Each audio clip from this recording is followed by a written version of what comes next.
Vanessa Bishania. PFAS are chemicals that have been known to cause cancer, and they've been found in things like nonstick cookware and stain-resistant carpets, and unfortunately, the gear that firefighters use. Now, getting rid of PFAS can be an extremely expensive endeavor, but I did find out that there are some states that are helping out fire departments get rid of the stuff so they can help keep their crews safer.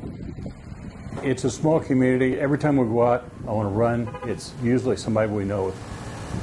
My volunteers are farm kids, big, strong boys.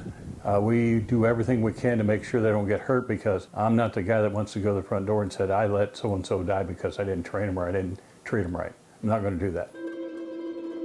As chief of the Advance Indiana Volunteer Fire Department, Jim Caldwell does a whole lot with very little. This washing machine was in a nursing home, and so was a dryer. And they told us if we'd come and get it, we could have it. So we went and got it. From taking in unwanted appliances to applying for grants to get a brand new fire station, seizing opportunities is necessary when your fire station is funded like a nonprofit. Like a paycheck to paycheck fire department. There's not a lot of paychecks. That's why when his state began a program to take certain firefighting chemicals that contain carcinogens away from fire stations for free, he jumped on the opportunity because it meant saving money and also saving his crew. Well, it took me about 10 seconds to fill out that form and reply. So I was first one in the state to reply. According to the International Association of Firefighters, cancer makes up 65% of all on-duty firefighter deaths, meaning cancer to firefighters is more deadly than the flames they fight. The disease is caused by chemicals emitted from burning buildings and the tools meant to extinguish fires. Class B foam, designed to put out flammable liquid fires, contains PFAS, a carcinogen linked to 4 of the 8 cancers firefighters typically contract from the job. Fire departments don't have the funding to dispose of this.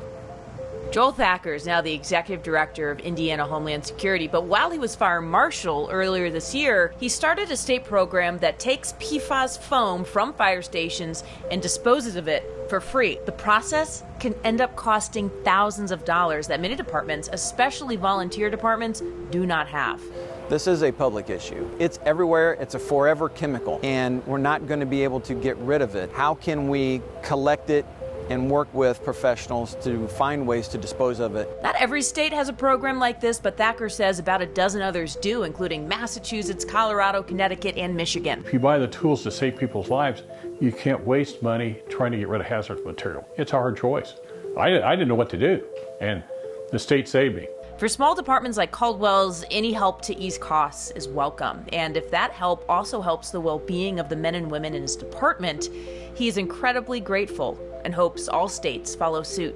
I'm trying because these guys, I really care for them, and they care for me. And the best thing I can do for them is to make sure that they go home safe every time. I'm Vanessa Bishania.